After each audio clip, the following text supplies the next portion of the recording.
Imagine só! O lendário Alfredo, o Grande, nasceu em meio às colinas verdes e vilas históricas de Berkshire, um verdadeiro recanto de beleza na Inglaterra.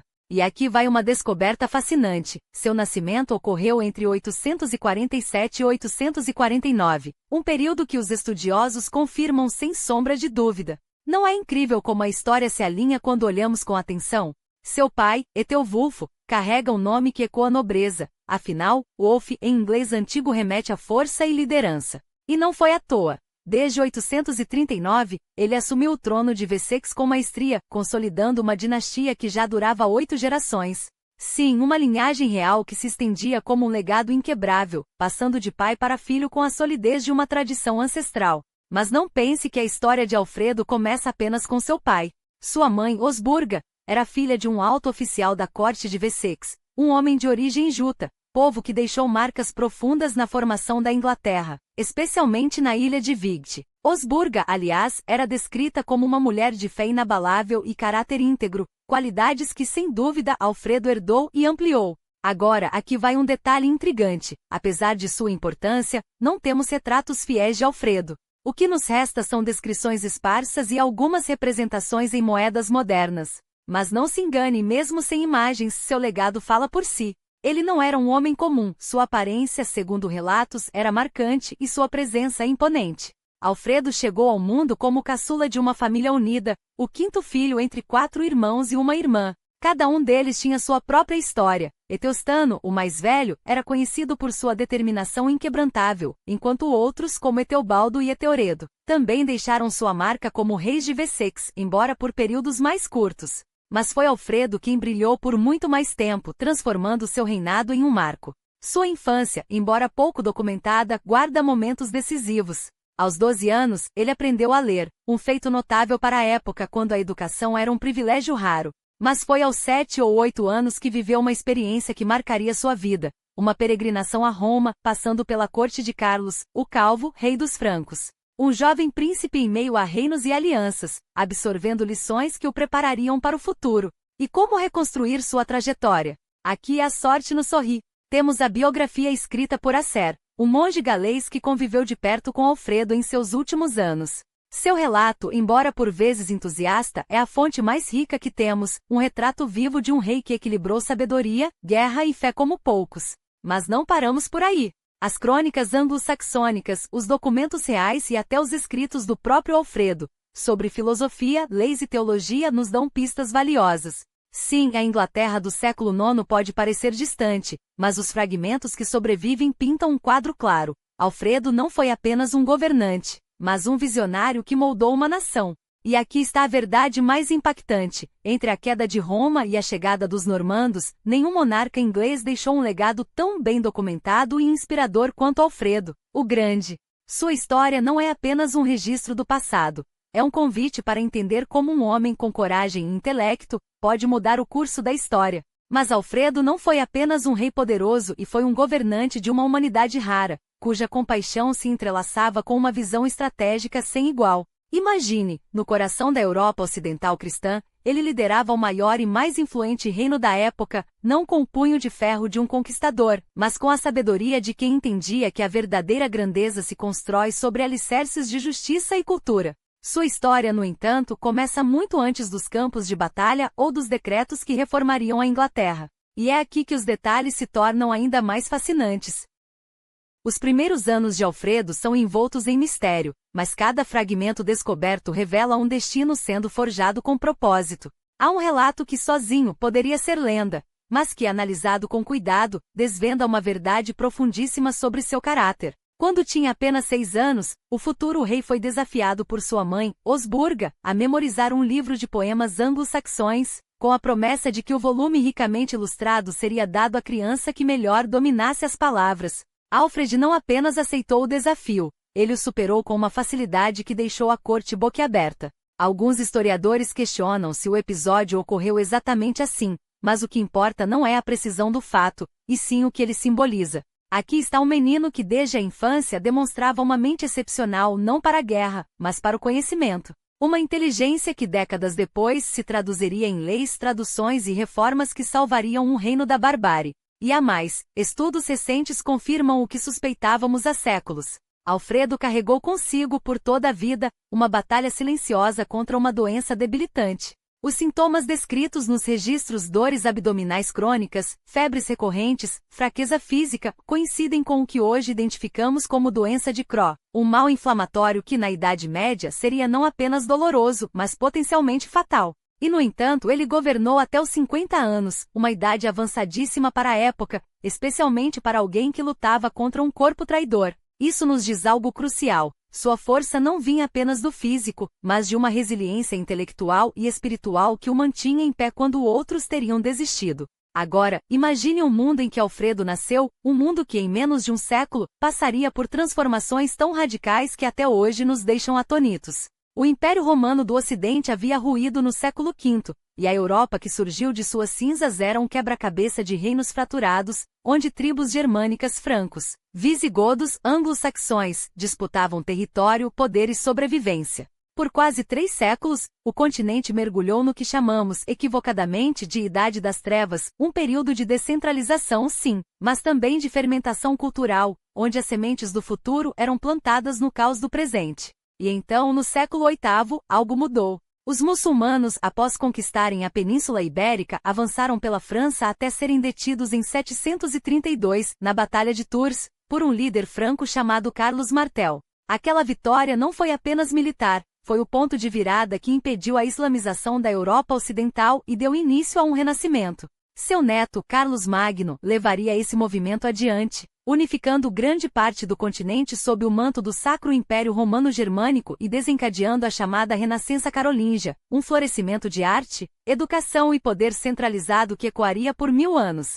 Mas enquanto a França e a Alemanha se reorganizavam, a Inglaterra seguia um caminho próprio e turbulentíssimo. No século VI, a ilha era um mosaico de pequenos reinos: Bernícia, Dera, Kent, Sussex, Wessex, Mércia. Cada um com seus costumes, suas dinastias, suas ambições. E então, no século VIII, um deles começou a se destacar. Mércia, sob líderes como Offa, tornou-se a potência dominante, estendendo sua influência do rio Humber, ao norte, até as fronteiras de Wessex, ao sul.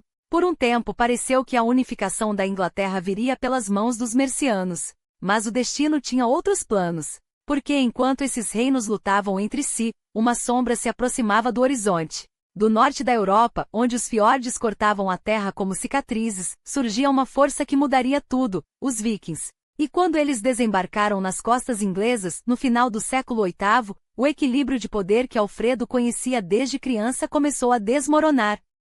Era nesse contexto de reinos em guerra, de uma Mércia enfraquecida e de uma ameaça existencial vinda do mar, que Wessex, o reino de Alfredo, se preparava para seu momento decisivo. E é aqui que a história se torna ainda mais eletrizante. E aqui no coração desse turbilhão, a história de Alfredo e de Wessex toma um rumo que faria tremer até os deuses nórdicos. Porque não era apenas um trono que estava em jogo, era a própria alma da Inglaterra. Imagine a cena. O ano é 871. O inverno ainda congela os ossos da terra, mas o ar já cheira a guerra. Etelvul, o rei que um dia levou o jovem Alfredo em peregrinação a Roma, já partirá há tempos, deixando um legado fraturado. Seus filhos Eteobaldo e Etelberto governaram com mãos trêmulas, cada um tentando segurar as rédeas de um reino que ameaçava se desmanchar. Eteobaldo, o primogênito, arrebatara o poder do pai em vida, como se a coroa fosse um direito de sangue, e não um fardo. Etelberto, por sua vez, herdara um reino já ferido, mas conseguiu, com astúcia e alianças, costurar de volta os pedaços de Wessex. Até que, em 865, a tempestade chegou. Não foi uma simples tempestade. Foi o grande exército pagão, uma força tão implacável que os cronistas da época tremiam ao descrevê-la. Liderados por guerreiros como Halfdan Ragnarsson, os vikings não vieram apenas para saquear. Vieram para ficar. Northumbria caiu como um castelo de cartas. East Anglia resistiu, mas por pouco. Mércia, outrora a grande rival de Wessex, agora se curvava como um vassalo, seus reis reduzidos a fantoches nas mãos dos invasores. E então, eles viraram os olhos para o sul. Wessex era o último bastião, o único reino anglo-saxão que ainda respirava livre. Mas a liberdade, naquele momento, tinha gosto de cinzas. Porque em abril de 871, enquanto os lobos do norte uivavam às portas, Ethelredo, o último irmão de Alfredo, o homem que deveria ter sido o escudo do reino, morreu. Alguns dizem que foi a guerra. outros que foi a traição. O certo é que com apenas 25 anos, ele deixou para trás 2 filhos pequenos e um trono balançando à beira do abismo. E foi então que Alfredo, o caçula, o Aetelin que nunca deveria ter sido rei, foi chamado. Não havia tempo para coroações pomposas. Não havia espaço para dúvidas. Os vikings já marchavam em direção a Hidden, suas embarcações escuras sulcando o Tâmisa como garras afiadas. Os nobres de Wessex olhavam uns para os outros, buscando um líder. E entre eles, um homem se levantou, não pelo direito de primogenitura, não pela força bruta, mas porque naqueles olhos penetrantes, havia algo que nem mesmo os mais céticos podiam ignorar. Ele entendia o que estava por vir. Alfredo não era um guerreiro como seu irmão. Não era um político como seu pai. Era algo mais perigoso, um estrategista. Um homem que lia os sinais antes que eles se tornassem desastres. E enquanto os vikings avançavam, ele já sabia que Wessex não sobreviveria com espadas sozinhas. A batalha não seria apenas nos campos. Seria nas mentes, nas alianças, na própria alma de um povo. E assim, na primavera de 871, enquanto o chão tremia sob os passos dos invasores, Alfredo, o improvável, o inesperado, tornou-se rei. Mas a coroa não era um presente. Era um desafio. E os deuses, tanto os cristãos quanto os nórdicos, estavam assistindo. Mas o verdadeiro pesadelo de Alfredo não vinha apenas das ondas ou dos campos de batalha. Vinha de um homem cujo nome já ecoava como uma sentença de morte, Guthrum, rei de East Anglia. Não era um simples guerreiro. Era um estrategista. Um lobo que não atacava sozinho, mas conduzia a matilha com precisão mortal. E agora, seus olhos estavam fixos em Wessex. Enquanto os danos de Halfdan devastavam Mércia, reduzindo-a a cinzas e submissão, Guthrum não se distraía. Não se contentava com saques esporádicos. Ele queria terra. Queria poder. E em 875, quando os ventos do destino sopraram a seu favor, ele avançou.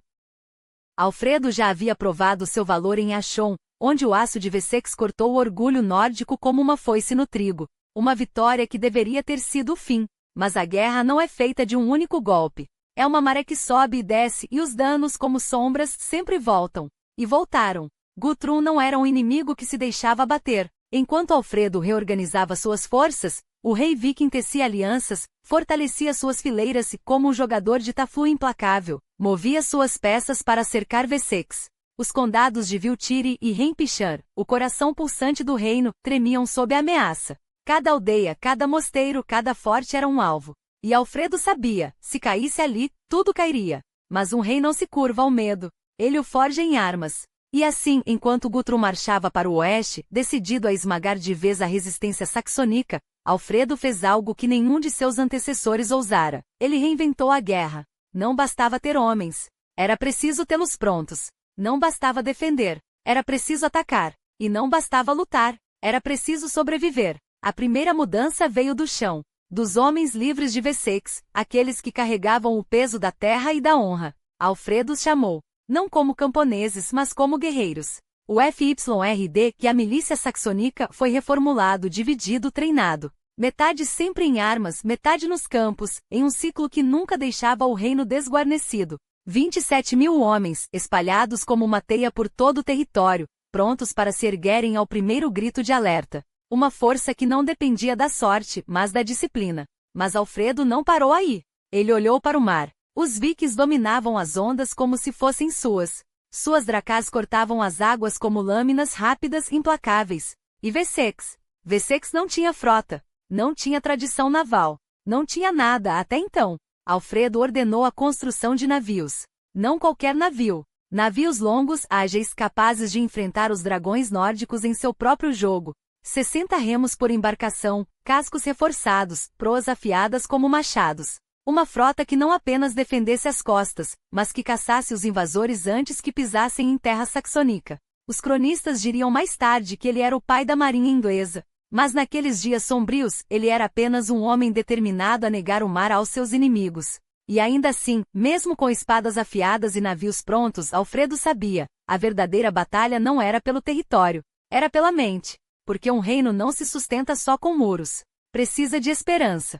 E assim, enquanto Guthrum apertava o cerco, enquanto os lobos uivavam as portas, Alfredo fez sua jogada mais ousada. Ele construiu uma fortaleza na alma de Wessex. 33 burhs, 33 cidades-fortaleza, erguidas como dentes de uma engrenagem gigante, cada uma a menos de 30 quilômetros da outra. Muros de terra e madeira, valas profundas, torres de vigia. Não eram castelos para nobres. Eram refúgios. Lugares onde o povo podia correr, se abrigar, resistir. Onde um camponês com uma lança poderia se tornar um soldado. Onde uma mãe com seus filhos não precisaria temer a noite. E o mais brilhante: cada bur era autossuficiente. Cada uma tinha suas próprias reservas, seus próprios poços, seus próprios ferreiros. Uma rede que, se uma peça caísse, as outras segurariam o peso. Um sistema que transformava todo o reino em uma armadilha. Guthrum podia queimar aldeias. Podia saquear mosteiros. Podia até vencer batalhas. Mas ele nunca mais conseguiria conquistar Wessex. Porque Alfredo não estava apenas defendendo um trono. Estava forjando um império. Mas a história não termina com uma simples vitória. Não quando o destino de um reino está em jogo. Edington não foi apenas uma batalha, foi um momento em que o medo virou coragem, em que a desordem se transformou em estratégia. Alfred não lutava apenas por terra ou ouro. Ele lutava por algo muito mais poderoso, o futuro. E quando os danos da batalha ainda fumegavam, quando o sangue dos guerreiros ainda manchava a terra de Viltiri, Guthrum descobriu algo terrível. Ele não estava mais no controle. Os vikings, acostumados a saquear e queimar sem resistência, depararam-se com um inimigo que não se curvava. Um rei que, mesmo quando tudo parecia perdido, reergueu-se das cinzas.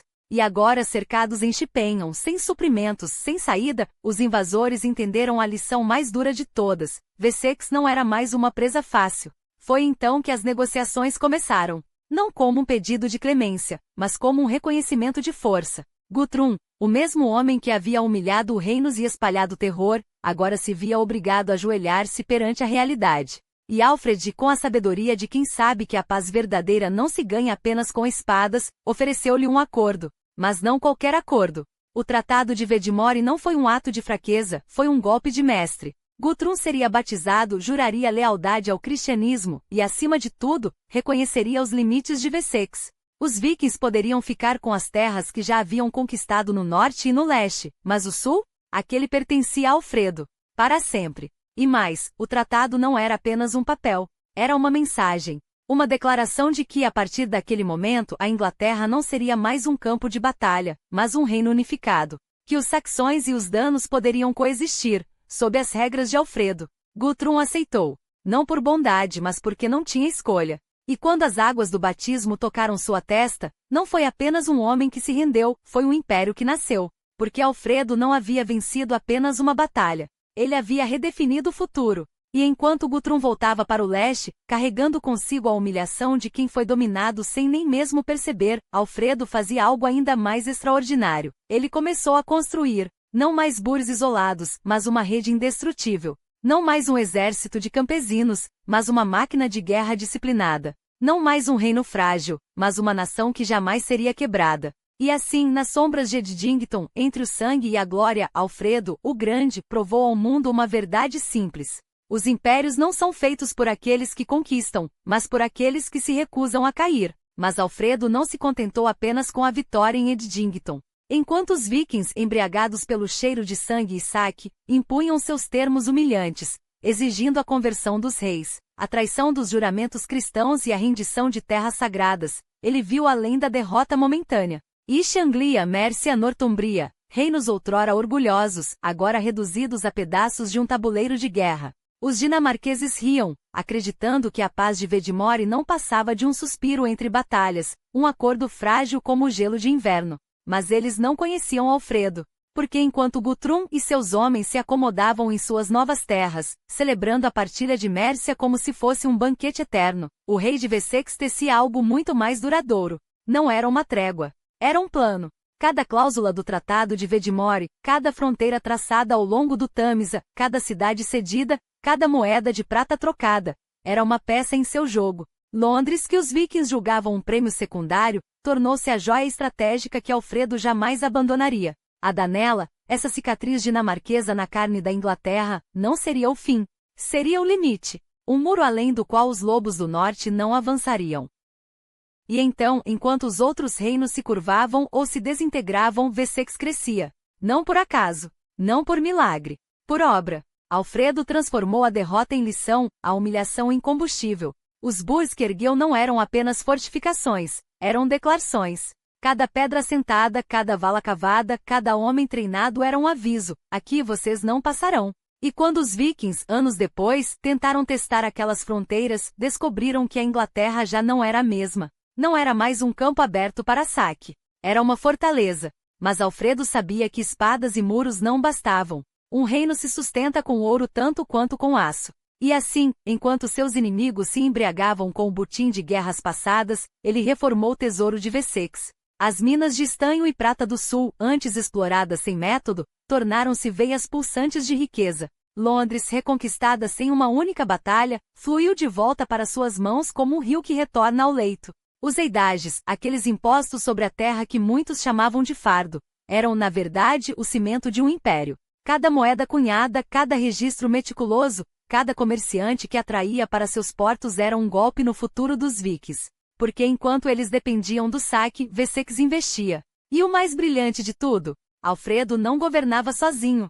Ao seu lado, Ealive, filha de Mércia, tecia alianças com o mesmo rigor com que ele construía muralhas. Seus filhos Edward, o futuro rei, a Ethelflaed, a senhora da guerra, as filhas que se casariam com nobres e reis, eram peões em um tabuleiro muito maior. Cada casamento, cada juramento de lealdade, cada criança criada nos valores de Wessex era uma semente plantada para colher amanhã. Os dinamarqueses podiam rir da paz que haviam imposto. Podiam chamar Alfredo de fraco por negociar em vez de lutar. Mas quando os filhos da Danela olhassem para o sul, não viriam um reino exausto. Veriam uma máquina. Uma nação que pagava seus soldados, alimentava seus camponeses, educava seus nobres e, acima de tudo, aprendia. Porque Alfredo, o Grande, não tinha medo do tempo. Ele o usava. E enquanto os vikings se afogavam em sua própria ganância, Wessex se preparava para o dia em que a maré viraria. E quando isso acontecesse, a Inglaterra não seria mais um conjunto de reinos divididos. Seria uma só.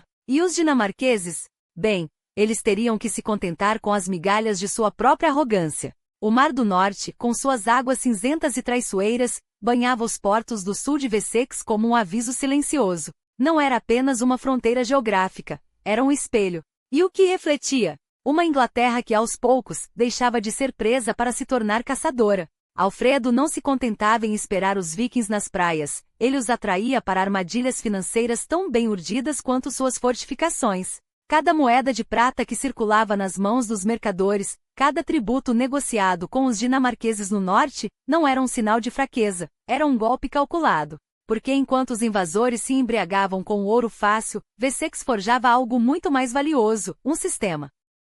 E que sistema era aquele? Os anos 870 haviam sido um campo de prova, onde a prata pura dos primeiros peniques, aquela que brilhava como a honra dos antigos reis, cedera lugar a uma moeda mais leve, mais pragmática. Debasada sussurravam os puristas, como se a pureza do metal valesse mais que a sobrevivência do reino. Alfredo sabia melhor. Uma moeda mais acessível significava mais soldados nos muros, mais martelos nas forjas, mais pão nas mesas. E quando, nos anos 880, a prata voltou a reluzir com força total nos peniques de Wessex, não foi por acaso. Foi porque o reino já não precisava se curvar, podia exigir. Os vikings, que antes ditavam os termos dos acordos, agora se viam diante de um rei que transformava até a humilhação em estratégia. Cada libra de prata que saía dos cofres dinamarqueses em troca de paz era, na verdade, o preço de sua própria irrelevância. E então veio Londres.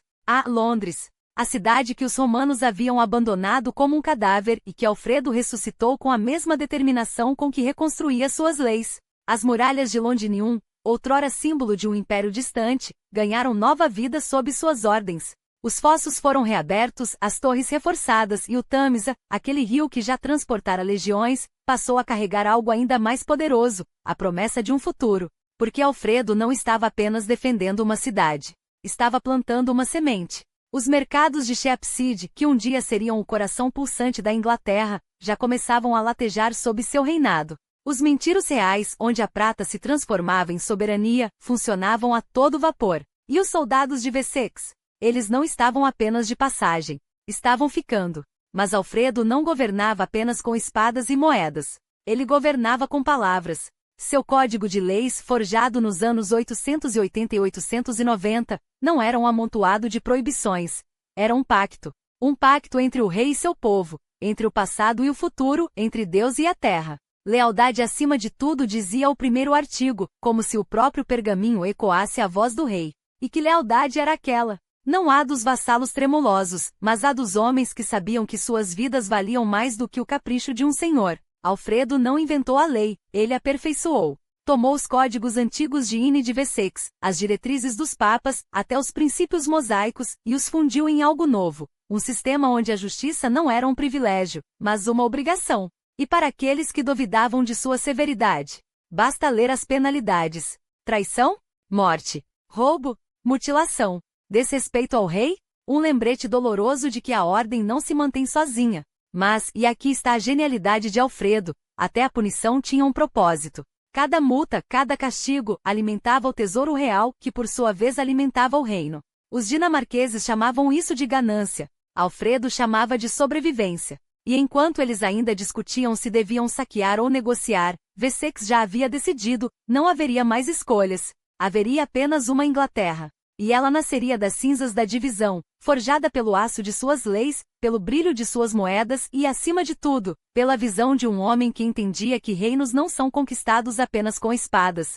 São conquistados com ideias. E as ideias de Alfredo? Essas, meus amigos, ainda ecoam. Mas aqui está o detalhe que poucos contam. O poder real não se mede apenas por batalhas vencidas, mas pelas consequências que elas deixam para trás. E as consequências de Alfredo, essas, foram escritas não em sangue, mas em pergaminho. Não em gritos de guerra, mas em artigos de lei. Porque enquanto outros reis empunhavam espadas, Alfredo empunhava a caneta de um legislador, e com ela, esculpiu o futuro de uma nação. Imaginem só. No meio do caos dos ataques vikings, quando o medo era a moeda corrente e a traição um suspiro de distância, Alfredo fez algo revolucionário. Ele codificou a justiça, não como um conjunto de regras arbitrárias, mas como um sistema que pela primeira vez colocava o rei não acima da lei, mas como seu guardião supremo.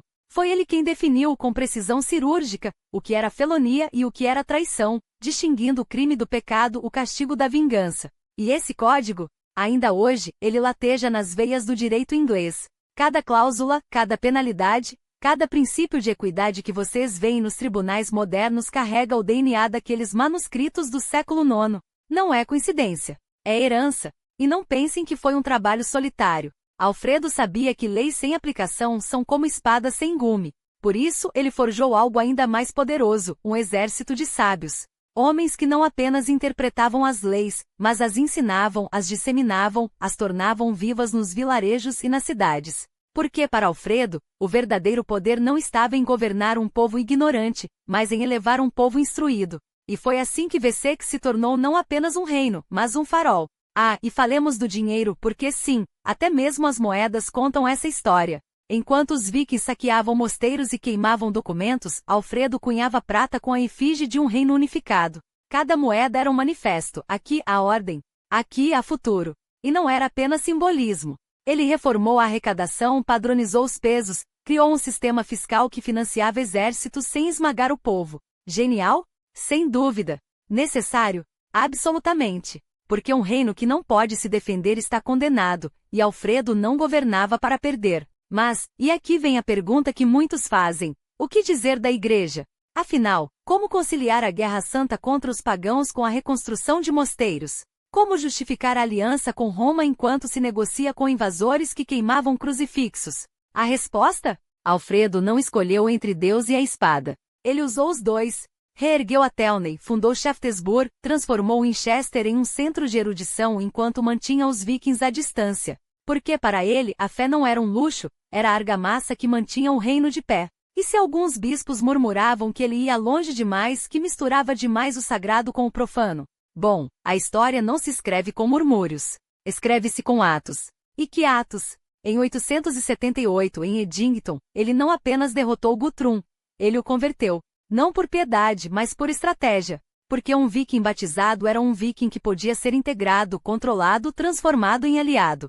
E quando anos depois os danos voltaram a ameaçar, Alfredo já tinha algo que nenhum outro rei da Europa possuía: um sistema. O Bur System, uma rede de fortificações que tornava cada cidade uma fortaleza, cada aldeia um ponto de resistência. Os vikings podiam queimar colheitas, podiam saquear mosteiros, mas não podiam quebrar um reino que se defendia com matemática.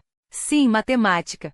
Porque Alfredo calculou distâncias, alocou recursos, treinou milícias, transformou a defesa em ciência. E enquanto a Europa se afundava em feudos e senhores de guerra, Wessex florescia. Não por acaso, mas por design. Porque Alfredo não governava para o momento. Governava para a Inglaterra que ainda não existia. Uma Inglaterra de leis claras, de moeda estável, de uma língua comum, sim, até mesmo a língua. Ele não apenas traduziu Boécio e Agostinho, ele padronizou o inglês. Porque um Reino Unido precisa de uma voz unida. Então, quando ouvirem falar de Alfredo, o Grande, não pensem apenas no guerreiro que salvou Wessex. Pensem no arquiteto que construiu a Inglaterra. No homem que entendeu que reinos não duram por acaso, eles duram por escolha. E Alfredo escolheu. Escolheu a lei sobre o caos. Apenas sobre a espada. O futuro sobre o esquecimento. E é por isso que mais de 1000 anos depois ainda estamos falando dele. Mas a genialidade de Alfredo não se limitou às batalhas ou aos decretos. Seu verdadeiro legado foi tecido nas páginas que ele próprio escreveu, e na revolução silenciosa que desencadeou nos corações e mentes de seu povo. Porque um rei pode conquistar terras com espadas, mas só um visionário conquista o futuro com palavras. Imagine o cenário, um homem que mesmo no auge do poder, confessava sua luta com a leitura, que em meio a guerras e traições reservava horas para decifrar textos em latim, grego e até hebraico, idiomas que poucos em sua terra dominavam. Alfredo não era um erudito por acaso, era um erudito por necessidade. Entendia que um reino sem conhecimento era um reino à mercê do tempo. E assim, enquanto outros monarcas colecionavam ouro, ele colecionava sabedoria. Suas obras, traduções de Boécio, Agostinho e Gregório Magno, não eram meros exercícios intelectuais. Eram armas. Armas contra a ignorância, contra o esquecimento, contra a fragmentação de um povo. Quando Alfredo vertia para o inglês antigo as palavras de Gregório, o Grande, não estava apenas preservando textos, estava forjando uma identidade. Porque um Reino Unido não precisa apenas de leis comuns, precisa de histórias comuns. E ele as escreveu, mas sua ambição ia além dos pergaminhos. Alfredo sonhava com uma Wessex onde até os filhos dos camponeses pudessem ler as escrituras, onde os nobres discutissem filosofia tão naturalmente quanto estratégias de guerra. Fundou escolas na corte de Winchester, recrutou os maiores intelectuais da Europa, como Plegemund, o eremita que se tornaria arcebispo de Canterbury, ou Grimbaldi, o monge franco que trouxe consigo o rigor dos mosteiros carolíngios. Até John, o velho saxão, poeta e poliglota, encontrou lugar em sua corte. Não eram conselheiros, eram arquitetos de um novo mundo. E aqui está o detalhe que poucos notam: Alfredo não impôs o saber, seduziu. Transformou o aprendizado em um privilégio, não em uma obrigação. Criou um sistema onde a nobreza competia por conhecimento como outrora competira por terras. Os filhos dos Tegs, aqueles que um dia governariam, eram educados ao lado dos clérigos, em um currículo que misturava lógica, teologia e a arte de governar. Porque um rei sábio não basta, é preciso um povo sábio para sustentar seu legado. Seus contemporâneos o chamavam de o mais verdadeiro dos reis. Mas Alfredo era mais do que isso, era um profeta. Um homem que viu no caos de sua época a chance de semear algo eterno. Quando traduzia a consolação da filosofia de Boécio, não estava apenas vertendo palavras, estava dizendo a seu povo, mesmo nas trevas, a luz existe. E ela está nestas páginas. E hoje, quando olhamos para a Inglaterra, sua literatura, suas universidades, sua obstinada crença de que o conhecimento é um direito, não um luxo, vemos o eco de suas escolhas. Alfredo não salvou apenas um reino. Salvou uma ideia. A ideia de que um povo pode ser tão grande quanto sua capacidade de pensar. Isso, mais do que qualquer vitória militar, é o que o torna o grande. Alfredo não foi escolhido para governar Wessex por acaso, foi chamado para liderar um povo à beira do abismo. E quando assumiu o trono, não se limitou a cumprir um dever, transformou a sobrevivência em arte. Cada batalha travada, cada tratado negociado, cada noite em claro estudando os textos sagrados e os códigos de lei não eram atos de um rei comum, mas de um visionário que entendia uma verdade simples: um reino só é forte quando seu povo é sábio. E foi assim que, contra todas as probabilidades, ele não apenas deteve o avanço viking, mas reescreveu o destino de uma nação. Nos anos 880, quando os cronistas começaram a se referir a ele não mais como o rei de Wessex, mas como o rei dos anglo-saxões, não era mera retórica. Era o reconhecimento de que algo novo nascia.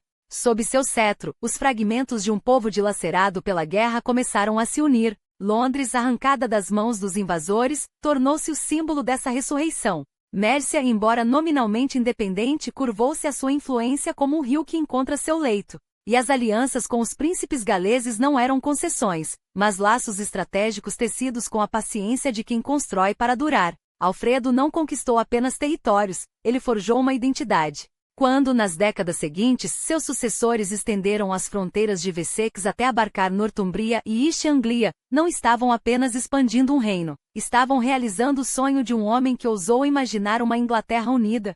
Seu neto, Athelstan, não seria o primeiro rei dos ingleses por acaso. Foi Alfredo que implantou a semente dessa ideia, regando-a com sangue, tinta e uma teimosia inquebrantável. E aqui está o cerne de seu gênio. Enquanto outros reis mediam seu poder em espadas e ouro, ele mediu em escolas, em códigos de lei, em uma língua que começava a se tornar comum.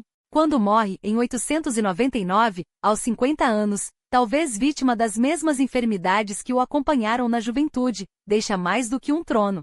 Deixa um legado tão tangível quanto as muralhas que mandou erguer e tão intangível quanto a ideia de que um povo pode ser maior que a soma de suas tribos. Seu túmulo, primeiro na antiga abadia de Winchester, seria profanado pelos séculos, saqueado por Henrique VIII, esquecido sob os escombros de uma prisão, reduzido a ossos dispersos pelo tempo. Mas que ironia poética, enquanto seus restos mortais se perdiam, seu nome ganhava imortalidade. Porque Alfredo não está enterrado em nenhuma catedral. Está vivo na primeira página de cada livro escrito em inglês, no eco das leis que ainda nos governam, na teimosia de uma ilha que se recusa a ser conquistada nem pelos vikings, nem pela ignorância. Seus sucessores de Eduardo a Athelstan herdaram mais do que coroa e espada. Herdaram uma missão, transformar a Inglaterra de um amontoado de reinos rivais em uma nação. E quando, décadas depois, os exércitos de Athelstan esmagaram os últimos redutos vikings em Brunanburh, não foi apenas uma vitória militar, foi o triunfo final da visão de Alfredo. Uma visão que, séculos mais tarde, inspiraria cronistas a chamá-lo de pai da Inglaterra. Porque, no fundo, ele não salvou um pedaço de terra. Salvou uma história que ainda estamos escrevendo. Mas Alfredo não se contentou em vencer batalhas. Enquanto outros reis se limitavam a erguer muralhas contra os invasores, ele reescreveu as regras do próprio reino. Imagine só, um homem que no meio do caos das incursões vikings, teve a audácia de reformar a gestão das terras, transformando a desordem feudal em um sistema onde cada unidade de terra, respondia não apenas a um senhor, mas a uma visão de nação. Não era apenas sobre posses, era sobre propósito. E quando reorganizou as forças de Wessex, não estava apenas treinando soldados, estava forjando o embrião de um exército nacional, disciplinado e leal a algo maior que um chefe tribal. E então veio a marinha. Sim, a marinha. Enquanto os vikings dominavam os mares com seus dracars, Alfredo não se curvou ao destino. Construiu navios maiores, mais rápidos, projetados não para fugir, mas para confrontar. Em 878, na Batalha de Edington, não foi apenas a espada que decidiu o destino de Wessex, foi a estratégia.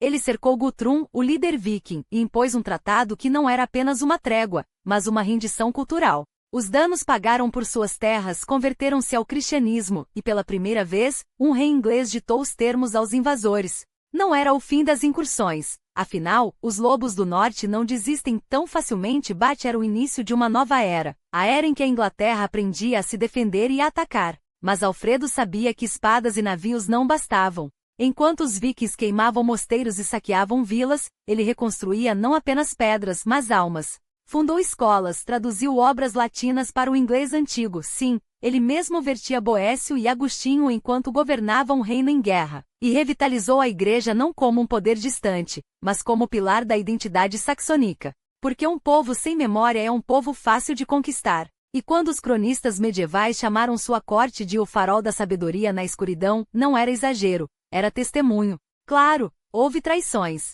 Disputas internas que ameaçaram rachar Wessex por dentro. Nobres que murmuravam contra suas reformas, bispos que resistiam às mudanças. Mas Alfredo não governava com medo, governava com propósito. Cada burh, aqueles fortificações que ele espalhou pelo sul como uma teia de aço, não era apenas um posto militar, mas um símbolo. Aqui neste solo nós permanecemos. E quando os vikings voltaram na década de 890, encontraram não um reino fraturado, mas uma fortaleza viva. As crônicas contam que mesmo doente e envelhecido, ele comandava a defesa como um general no fronte. Não por glória, mas porque entendia algo que poucos reis da época compreendiam. um reino não se mede pelos tesouros que acumula, mas pelas vidas que protege. E assim, quando Alfredo morreu em 899, não deixou apenas um trono para seu filho, deixou um legado. Wessex já não era mais um reino entre muitos, era o núcleo de algo maior, uma identidade que resistiria até aos ventos mais ferozes. Os vikings ainda viriam, é verdade. Mas desta vez encontrariam uma Inglaterra que não apenas sobrevivia, aspirava. Porque Alfredo não salvou um pedaço de terra. Ele plantou as sementes de uma nação que séculos depois, ainda carrega seu nome como um selo de grandeza. E hoje, quando olhamos para trás, não vemos apenas um rei. Vemos o arquiteto de um futuro que ele nunca chegaria a ver, mas que contra todas as probabilidades conseguiu construir. Isso, meus amigos, é a marca de um grande homem. Não a coroa, não a espada, mas a capacidade de fazer a história dobrar-se à sua visão. Mesmo quando o mundo insiste em queimar tudo ao redor. Então, quando perguntam por que Alfredo o Grande merece esse título, a resposta não está nos livros, está no fato de que sem ele, este capítulo da humanidade simplesmente não existiria. E isso, no fim das contas, é a maior vitória de todas.